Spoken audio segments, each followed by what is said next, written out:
If there were no laws, no leaders, how long would a community last before it collapsed?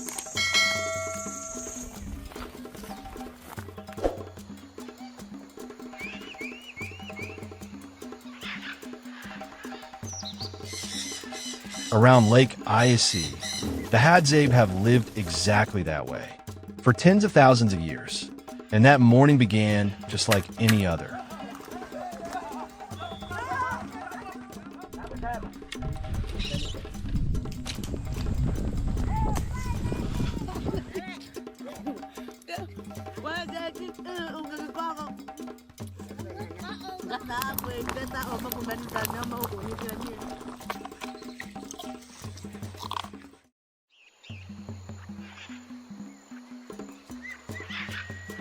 As the new day slowly opens, Hadzabe men sit together in a low circle close to the ground. No one stands to give instructions. No one signals the start. Each man bends down to check his handmade bow. Wood smoothed by hand, the string tested for tension, arrows straightened and aligned.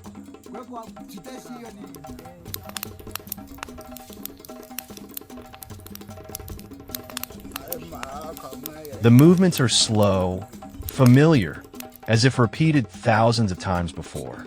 When the circle closes naturally, they rise and walk into the forest in single file, without a single word of discussion.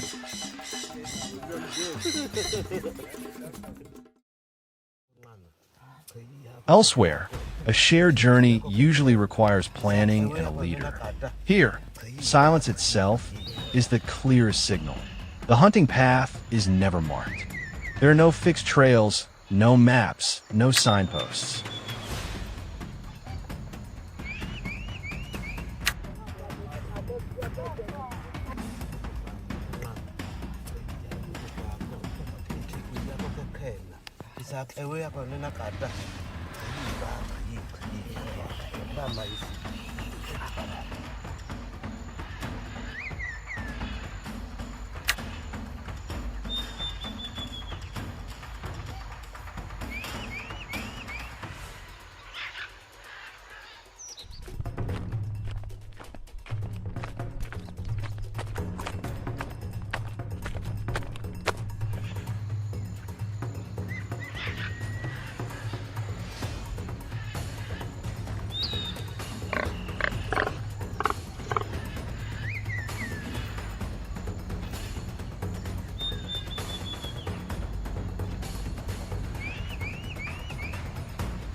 The Hadzabe move by reading subtle signs, lightly disturbed soil, a broken branch at a familiar height, or a shift in the forest soundscape.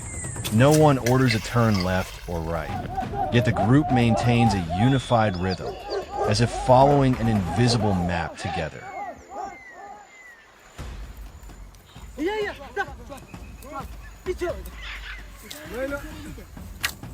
A single misjudged charge can mean broken bones.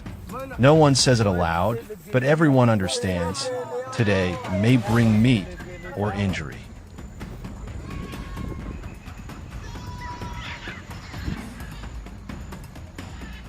At the edge of the hunting grounds, another hunt begins just as quietly. It is led by Hadzabe children.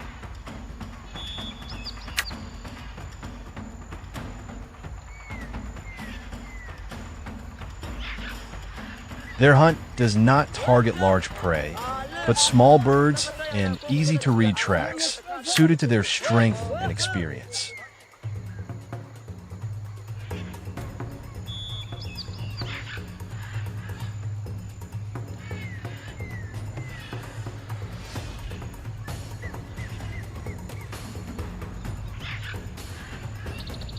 From a very young age, children find their place in the wild and within the community on their own.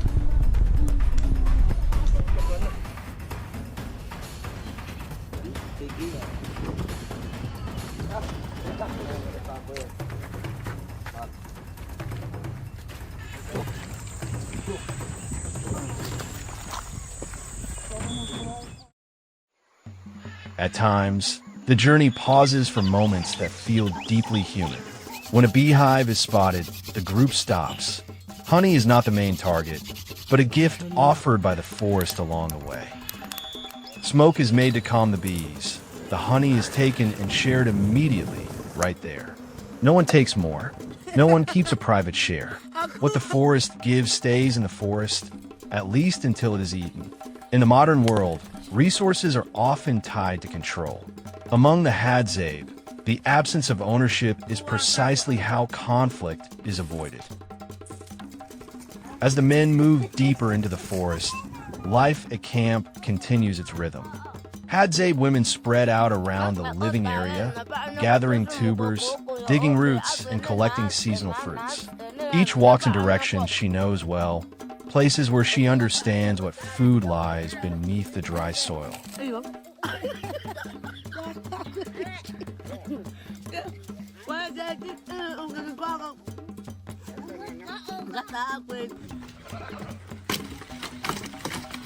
Food is eaten as soon as it is available, just enough for one meal. There is no concept of long-term storage here, because tomorrow will bring what is needed. No one is called the provider, yet the community is always fed. A fire is lit on the spot using dry wood, an experience refined over time. It is placed on the ground and shared as a natural extension of the hunt.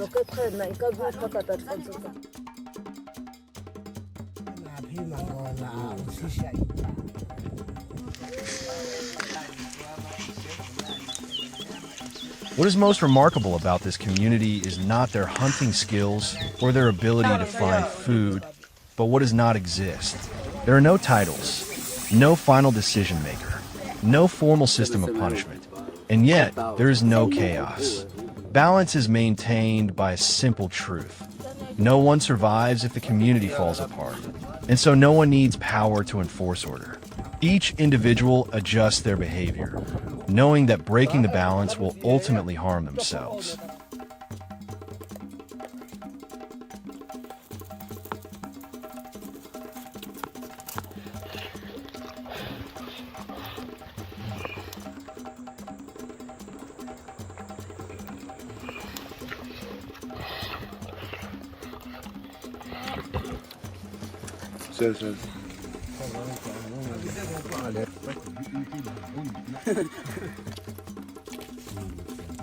Here, they do not need the voice of authority to maintain order. They only need enough silence to hear one another and to hear the forest. And us, surrounded by so much noise, may be the ones who have lost our way.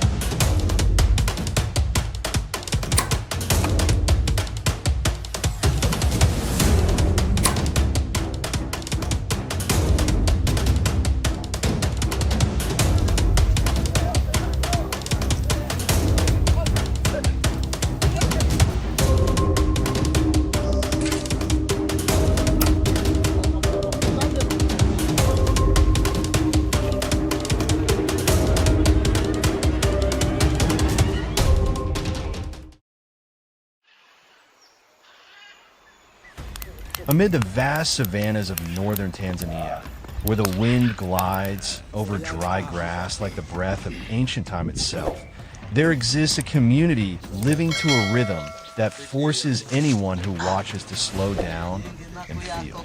Not because they are behind, but because they rarely need to hurry.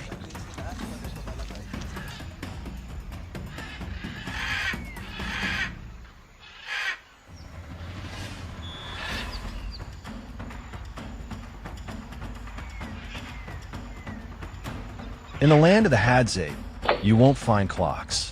Time is not measured in seconds, but in the shifting shadow of the sun along the hills, in the morning calls of birds, in the quiet arrival of hunger in the stomach, and in the gradual fatigue of bare feet.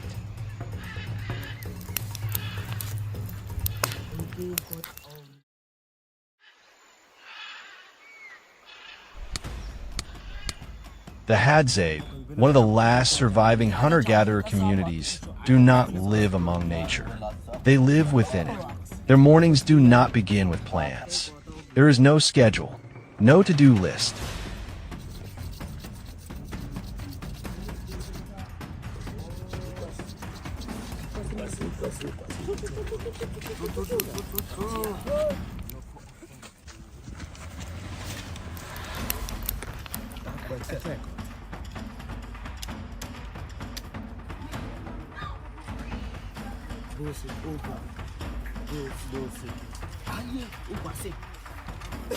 Only one ancient question, asked again each day. What will the land give us today?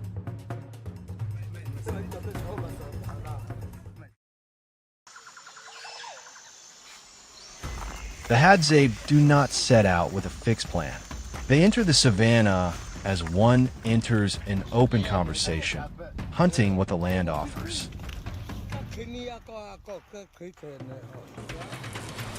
They read the ground like a book, fresh footprints,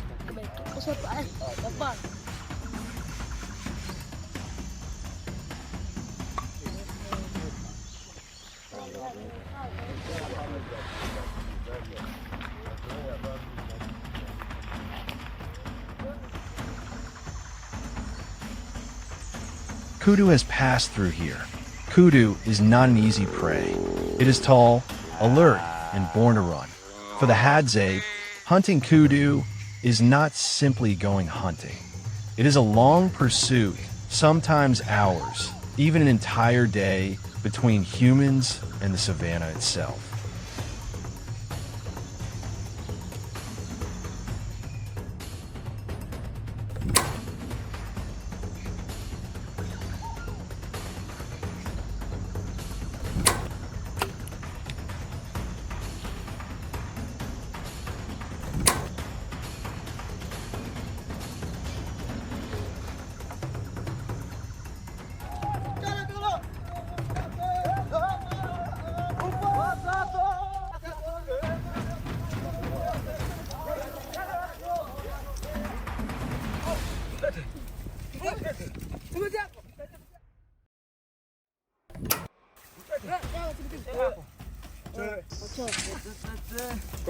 They do not defeat the animal with strength, but with endurance and patience. The fall of the kudu is not seen as a personal victory. It is the result of skill, experience refined over generations, and chance. And in that moment, the Hadzabe bow their heads, not for ritual, but because they understand this truth: life is never free.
During the dry season, the sand river becomes nothing more than a strip of barren sand. To outsiders, it signals an end.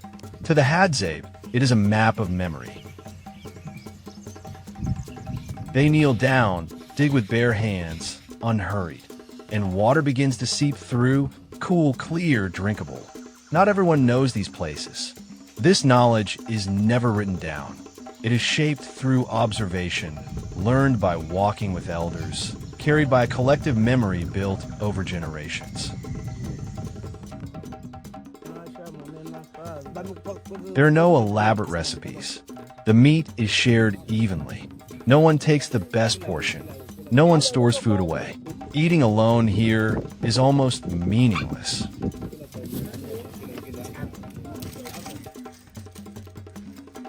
Fire is built slowly with dry wood.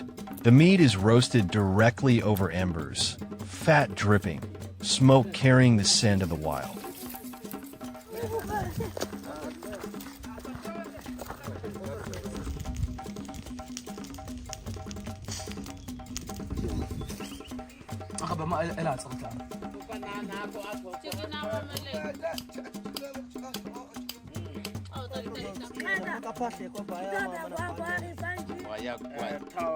They sit in a circle. Children eat first, elders later. No one competes for a share. This meal is not about enjoyment. It confirms something fundamental. Today, the group is still alive.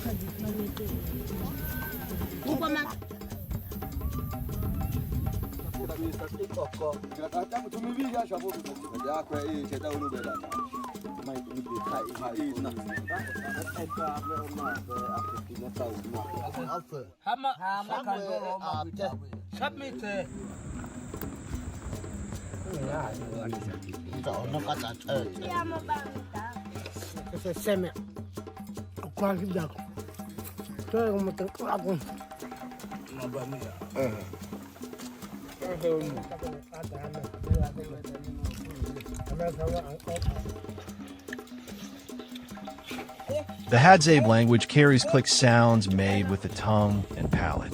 They echo like stones striking each other, like droplets falling in a cave. To outsiders, it sounds chaotic. To them, it is the voice of their culture. They sing in this language. They have lived this way for a very long time, even as the modern world slowly reaches them.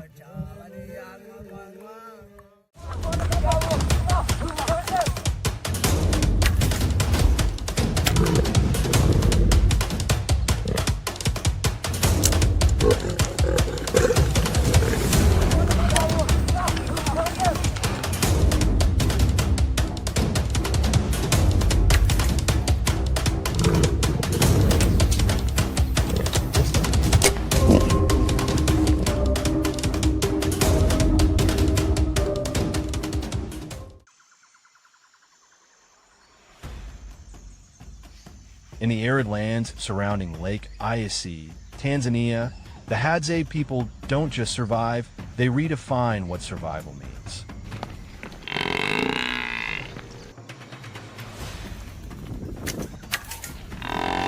They are expert hunters, yet they must constantly share their territory with an even fiercer predator, the lion.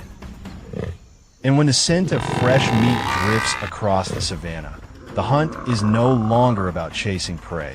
It becomes a battle to reclaim their prize from the claws of the Lion King. Will human cunning, armed only with wooden bows and poison-tipped arrows, be enough to take back their meal from nature's most powerful hunter, or will they pay for their boldness in blood? As the dry season returns, it brings with it a new wave of brutal challenges for both humans and animals. Water disappears, and large prey like antelopes and zebras begin to migrate, drawing behind them packs of hungry lions. For the Hadzabe tribe, food grows scarcer, and danger multiplies with every step. Today, the challenge the Hadzabe tribe faces isn't about hunting prey. It's about confronting the thief that steals it. The lion, powerful, alert, and utterly merciless.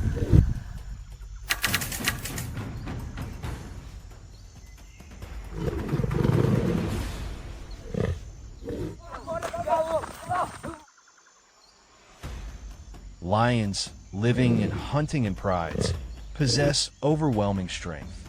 Once they bring down their prey, their dominance is absolute.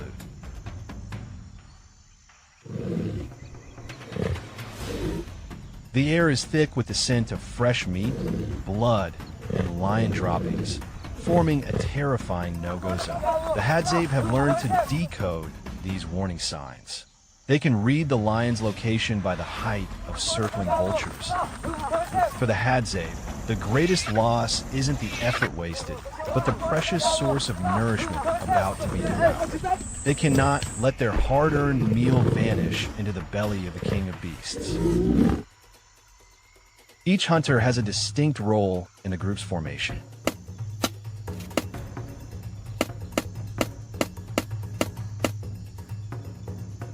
Every move is executed with precision, resembling a sacred ceremony more than simple preparation for a hunt. Beside them, dried bird feathers are tied to arrow shafts, helping the arrows fly straighter and steadier against the wind.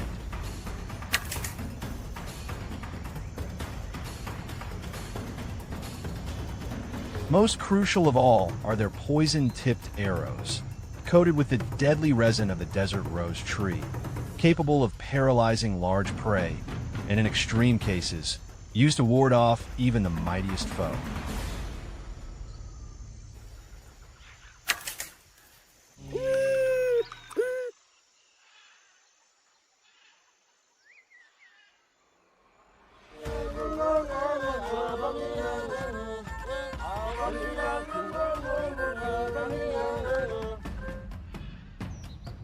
Before setting out on their perilous journey, the seasoned hunters of the Hadzabe tribe gather around the fire. They prepare their gear, perform silent rituals, and share hard-earned wisdom with the younger hunters. As dawn breaks, the silhouettes of the Hadzabe slip quietly out of camp, ready for a life-or-death confrontation. They choose their positions carefully according to the wind's direction, hyper-focused to ensure their scent doesn't betray them. The smell of a human is the clearest warning signal a lion can sense.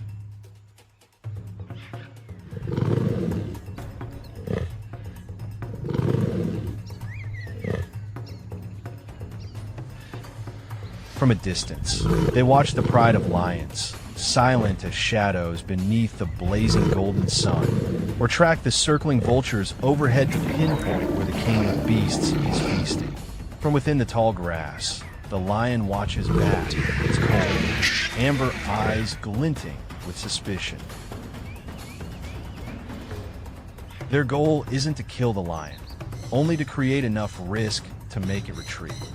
Bowstrings tighten, and poison-tipped arrows are drawn, ready to strike.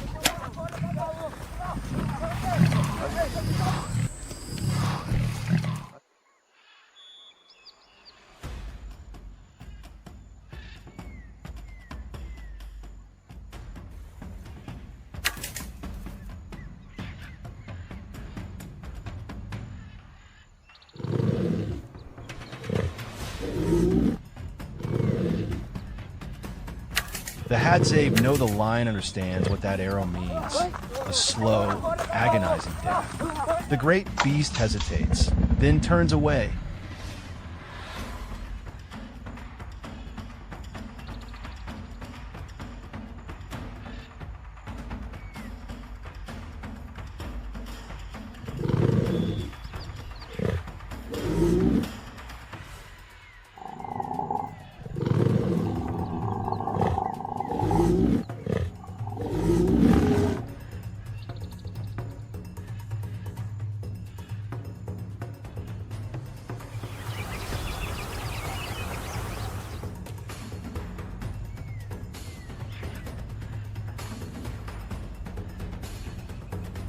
In that split second, a poisoned arrow shoots through the air.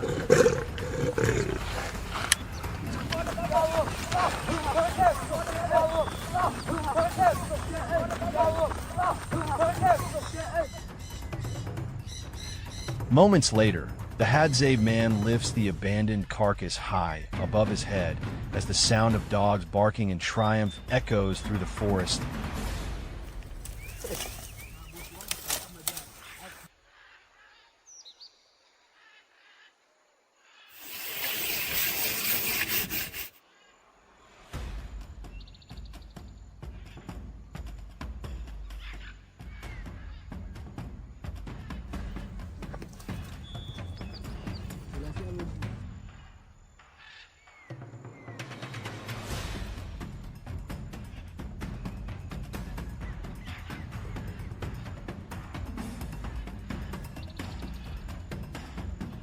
won.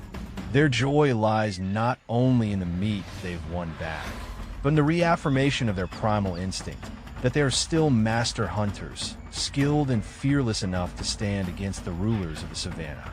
The confrontation is over, and this time, victory belongs to the Hadzabe. They understand that true reward doesn't come only from food, but from skill, unity, and the hard-earned wisdom of surviving in the wild. As the fire dies down and only glowing embers remain, the savannah returns to its quiet calm, waiting for the trials of the coming. And tomorrow, when the first light of dawn touches the edge of the rocks, a new battle will begin once more, part of the eternal rhythm of life on the savannah.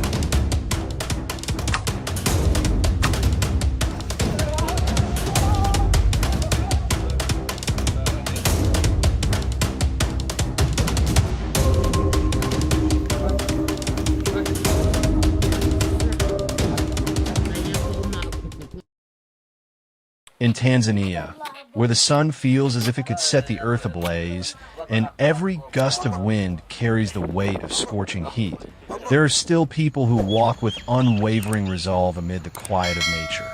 They are the Hadzabe, the last hunters of the African continent, living in a modern world, yet carrying the soul of ancient times.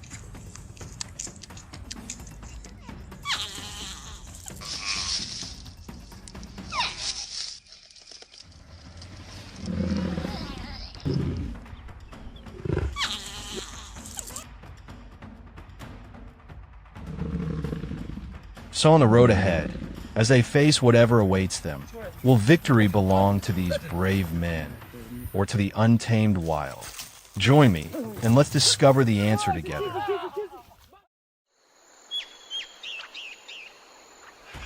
The fire from the night before has faded to a few glowing embers, a thin trail of smoke drifting softly through the morning mist.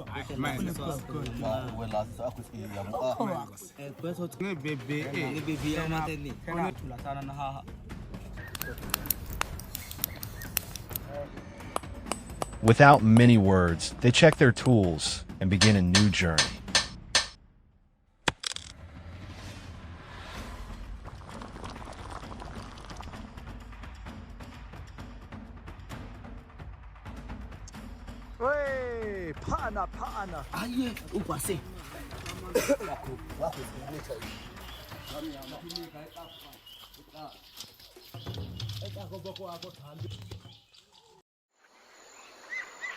Rugged lands of Tanzania.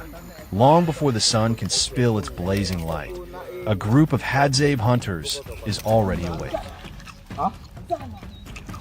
I follow behind, my feet far more accustomed to city streets than dusty earth. My footsteps are drowned out by the subtle sounds the Hadzabe instantly recognize. The distant thud of an antelope's hooves, the faint rustle stirred by the wind, and above all, the quiet signals rising from within the ground itself.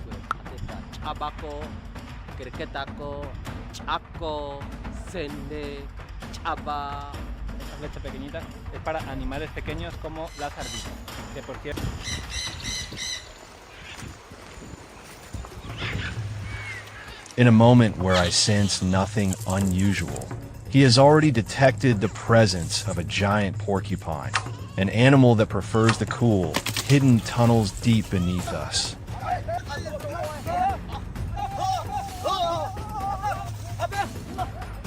A small burrow lies tucked beneath the roots of a dead tree.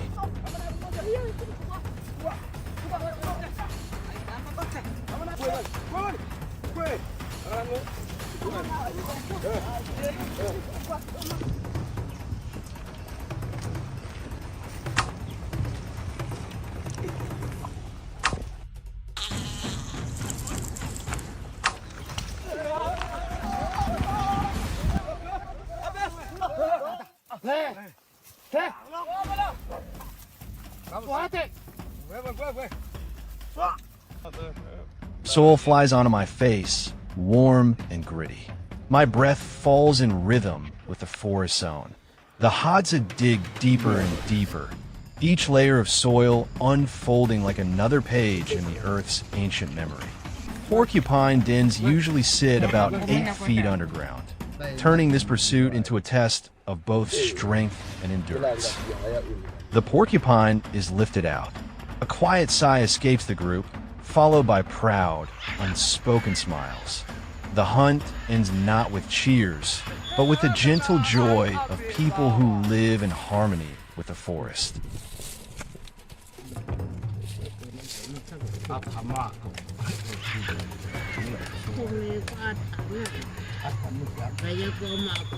Returning from a demanding hunt, the Hadzabe bring back their precious prize, a heavy wild porcupine.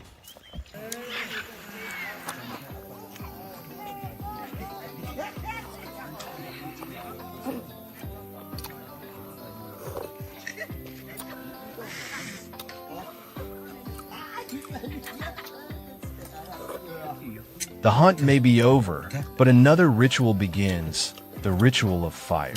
Layer by layer, the porcupine's fur and quills are burned away, its charred skin releasing the unmistakable aroma of wild game. When the flames have done their work, they scrape off the ash, carve away the meat, and place the large cuts over the glowing red fire.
The entire tribe gathers, sharing every portion.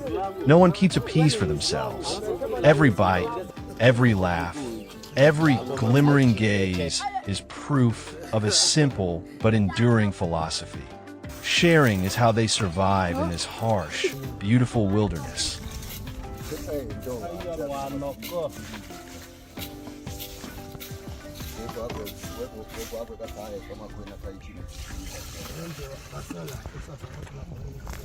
Most excited to eat. How much?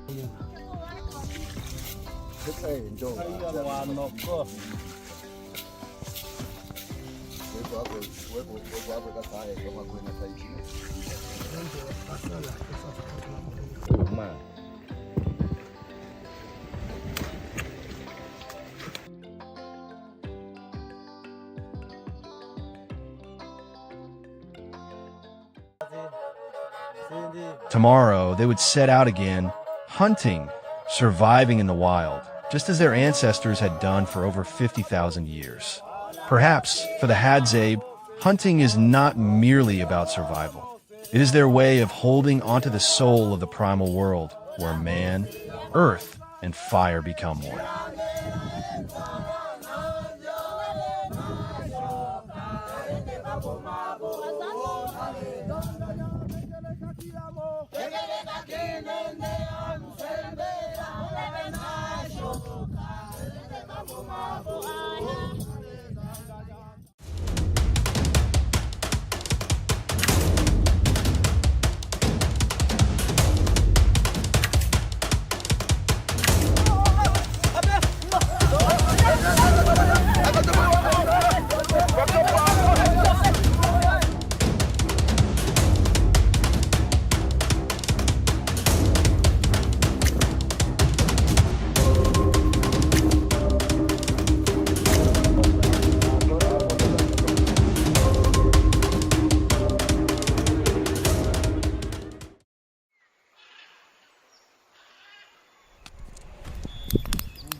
Dawn breaks over the Tanzanian savanna, where the first rays of sunlight slip through the dry canopy and paint the wild landscape in a golden glow.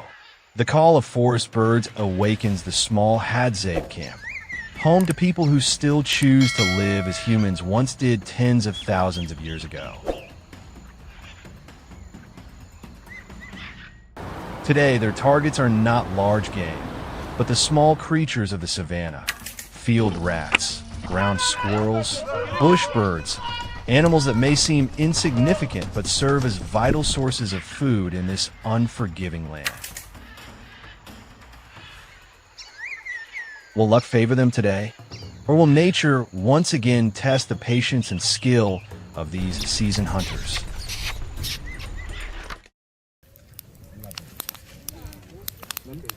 The sun climbs higher over the open savanna as the Hadzabe men begin their journey.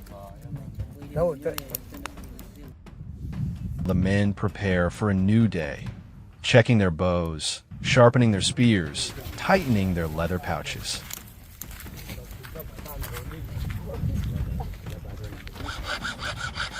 A few poison-tipped arrows and a simple digging stick.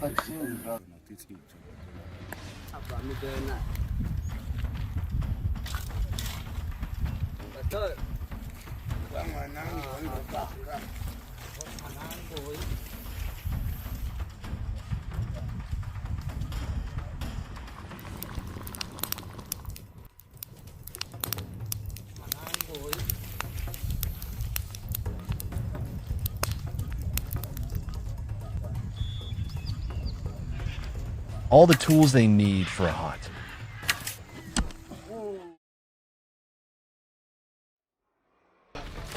They move lightly, almost dissolving into the tall grass around them. Do you think you're gonna catch something today? There are no spoken orders, no loud commands, only exchanged glances, a slight nod, subtle signals that keep the group in perfect sync. Every movement is deliberate, for a single rustle is enough to send their tiny prey disappearing into the earth.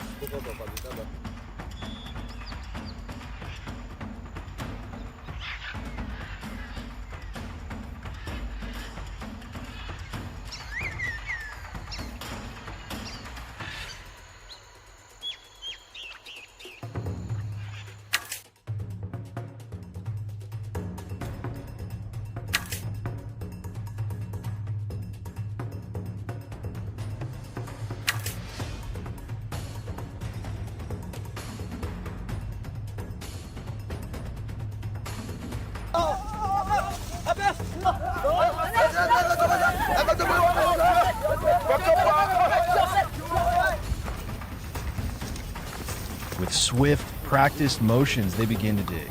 Each strike of the stick is firm and precise. Sweat runs down their backs, but no one complains.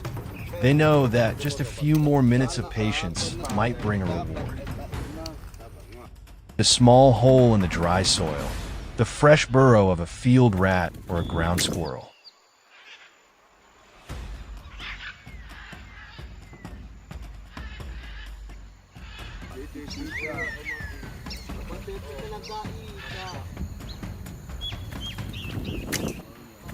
Moments later, a young boy draws his tiny bow and releases an arrow. The shot is swift and astonishingly accurate.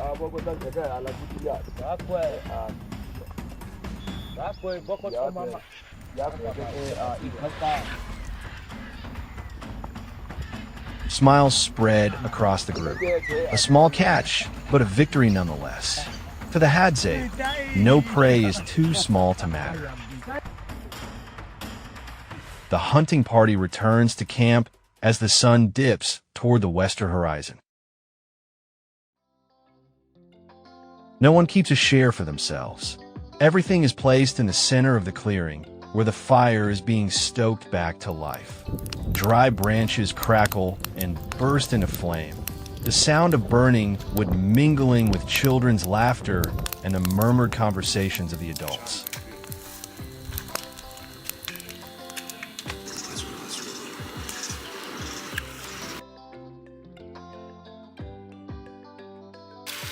The men begin to clean the catch right where they stand, skinning, singeing, skewering, and setting each piece of meat over the open fire.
Then the food is shared.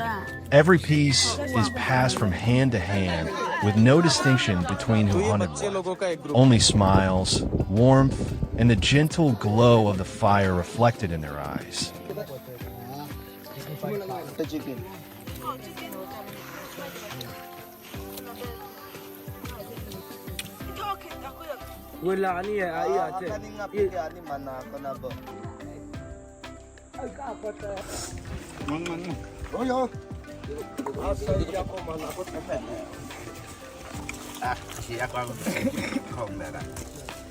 The scene feels both ancient and poetic, like a living painting from the dawn of humanity. Is there anywhere else in the world where a meal can be this simple, and yet this sacred?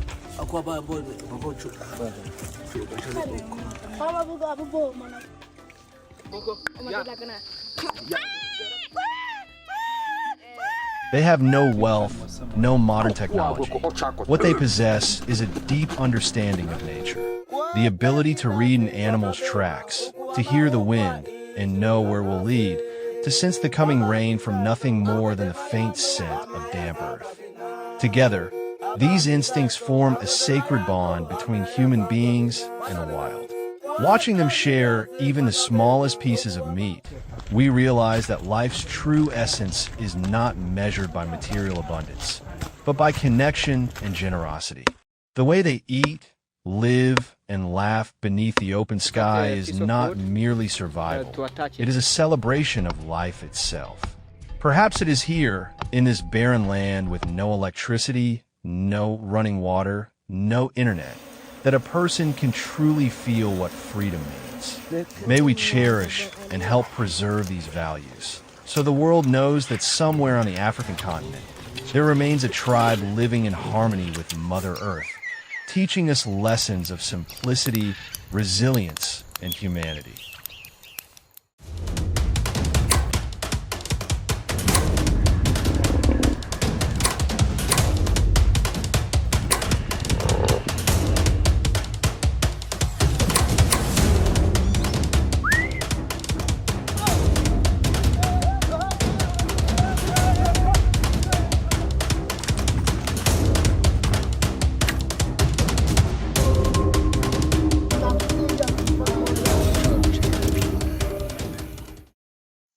Welcome to the latest Hadzabe Tribe channel.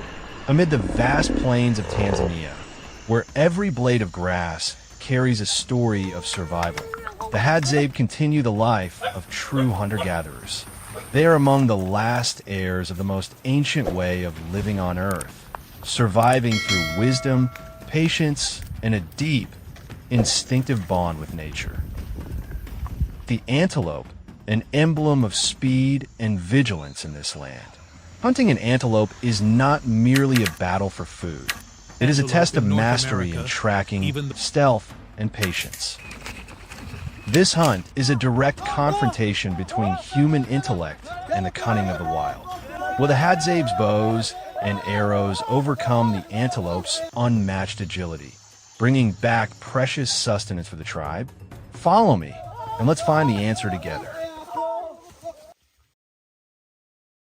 Before setting out, whether for a great hunt or a small one, the Hadzabe always prepare with deep intention, from their mindset to their hunting tools. The journey begins before the sun rises.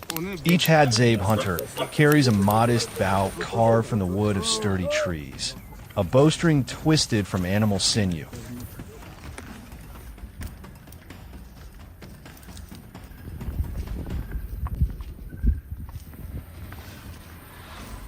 And arrows meticulously tipped with the potent resin of the Adenium obesum.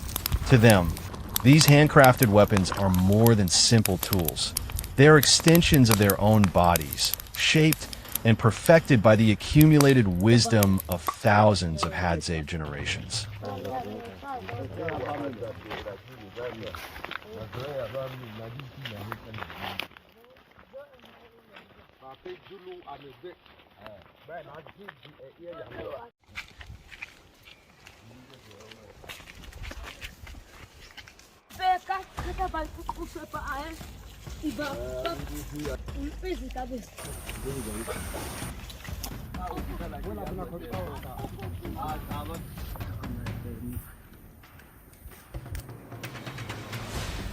The most crucial phase is tracking.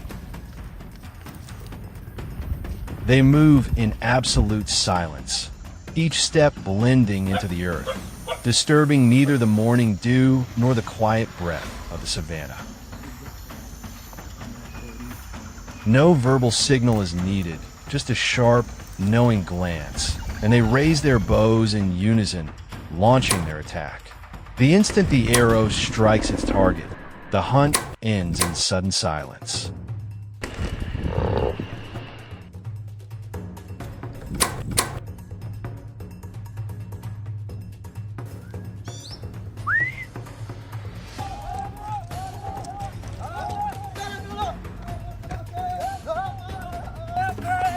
The Hadzabe have prevailed through precision, intuition, the keen assistance of their hunting dogs, and an unwavering respect for the hunting traditions of their ancestors.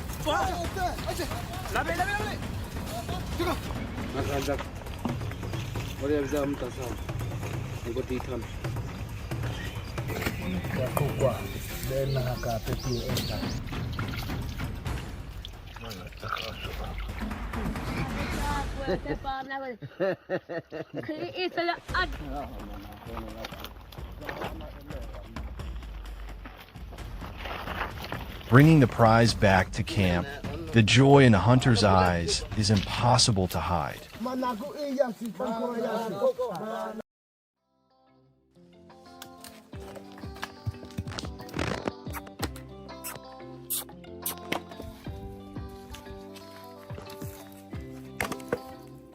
They quickly clean the animal and build a fire.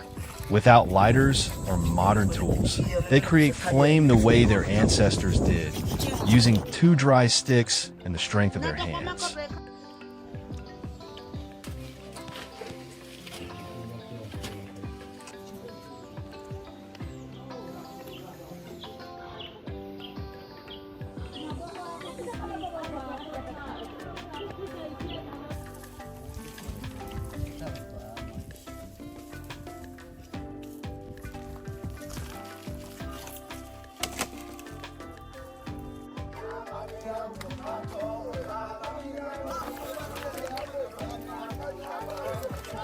The antelope meat is grilled directly over glowing embers. Only smoke, fire, and the pure, rustic aroma of wild game.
The meat is divided into very small portions, each carefully measured.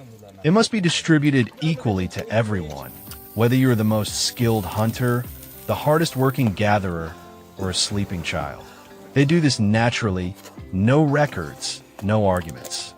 This is a society where sharing is the greatest wealth.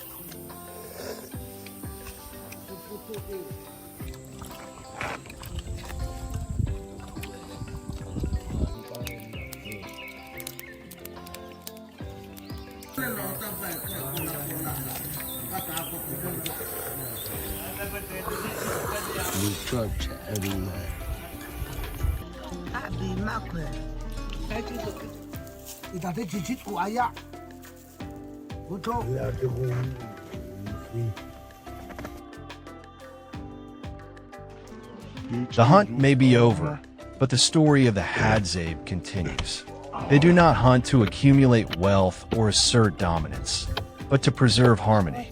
Their way of life is a profound lesson in absolute equality and a deep connection with nature. In a modern world that is constantly changing, the Hadzabe still choose to live as their ancestors did tens of thousands of years ago.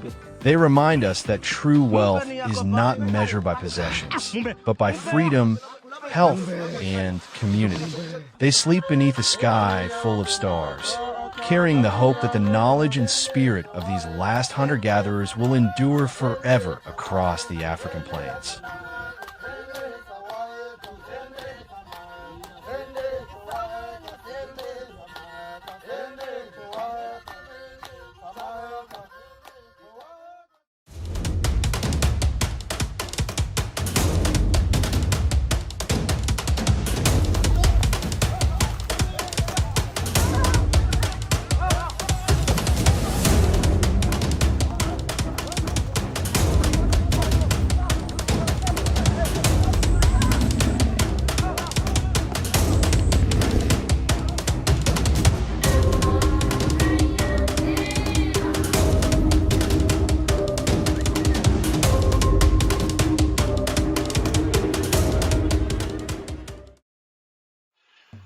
Amid the East African savanna, there are no signposts, no welcome gates, only round huts arranged in circles. A Massai village that has survived for centuries, moving to the rhythm of traditions passed down through generations.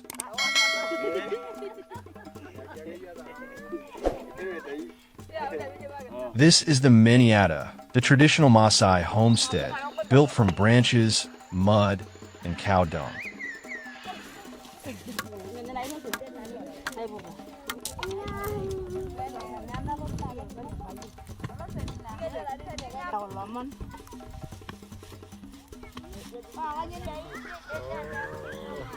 It may seem primitive at first glance, but it revealed to me a truth that the modern world often forgets. People don't need much to live well. They just need to understand their environment.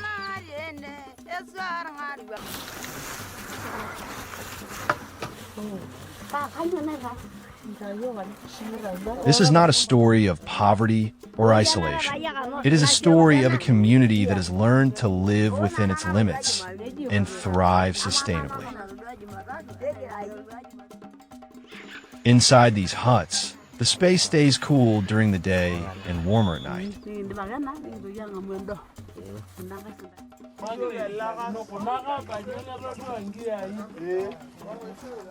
When necessary, young livestock are brought indoors to protect them from predators. Children and animals share the same roof, not out of necessity, but because it is the safest and most practical choice on the vast savanna. Just by observing how they live alongside their herds, one thing becomes clear. Here, Humans do not stand above nature, nor are they separated from it. To truly understand this way of life, one must begin with what is most important in Maasai life, their livestock, the very soul of the community.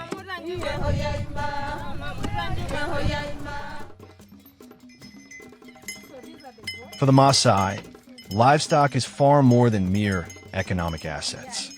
They are a measure of wealth, a bride price in marriage, a source of food, and hold deep spiritual significance tied to their ancestors.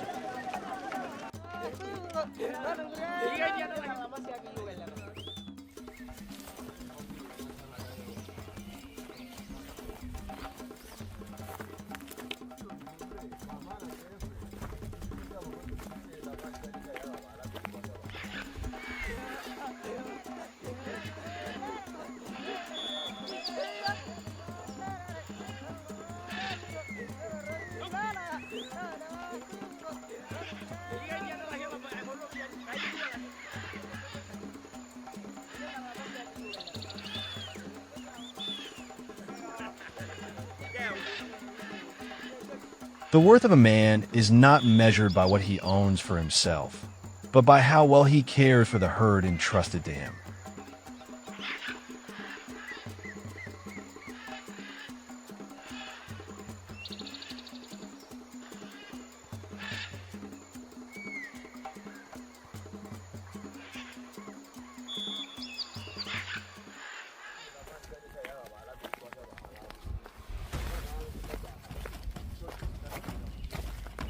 Every morning, the young warriors, Moran, lead the cattle and goats out to the grasslands. Draped in vibrant red shuka, the color is both cultural and practical, making it easy to spot one another across the vast savanna. Barefoot, they tread on the hot earth without hesitation, familiar with this land since childhood.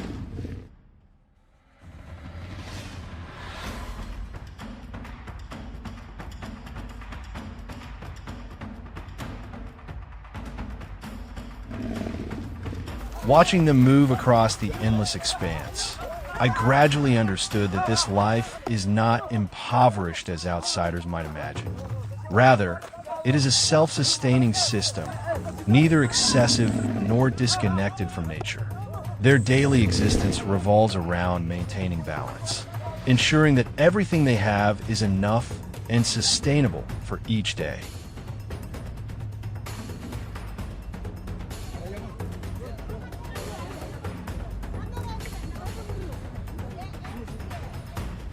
The life of the Maasai is marked by clearly defined rites of passage, from birth, coming of age, becoming a warrior, marriage, to old age. These ceremonies are not recorded in books. They are passed down through stories, songs, and communal dances.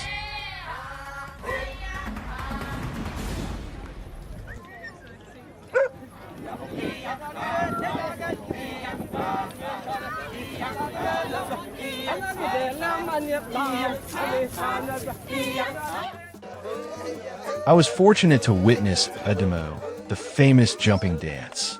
There are no musical instruments, only deep, resonant chants and the steady rhythm of men standing in a circle.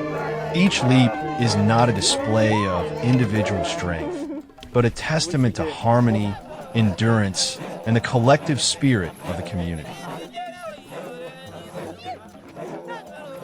In that moment, I no longer felt like a mere outsider observing.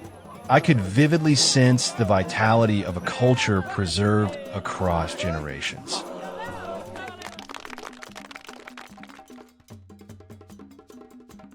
Today, the Maasai are not completely isolated from the modern world. Yet, those ancient rituals have not been left behind as the world changes. Some children attend school. Many families use solar power, and mobile phones have made their way into the villages. These changes are real, and sometimes they bring significant challenges. What is remarkable is that tradition is not entirely replaced. It is adapted to coexist with modern life. The Maasai do not reject development. They are simply cautious not to lose their identity.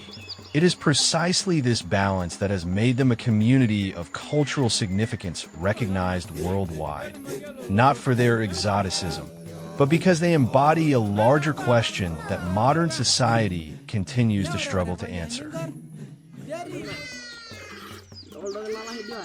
In a world that constantly pushes us to be faster, do more, and chase the new, the Massai live slowly, deeply connected to their land, their livestock, and their community. Their way of life made me wonder, does abundance come from what we accumulate, or from the way we relate to the people, the land, and the community around us?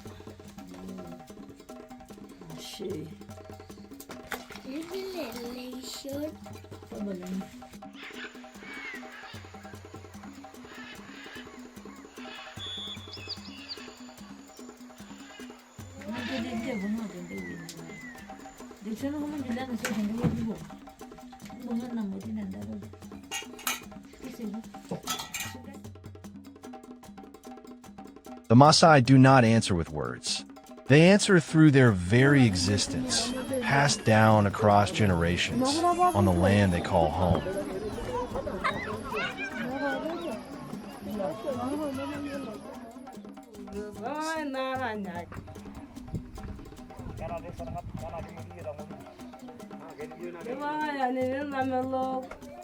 Yeah.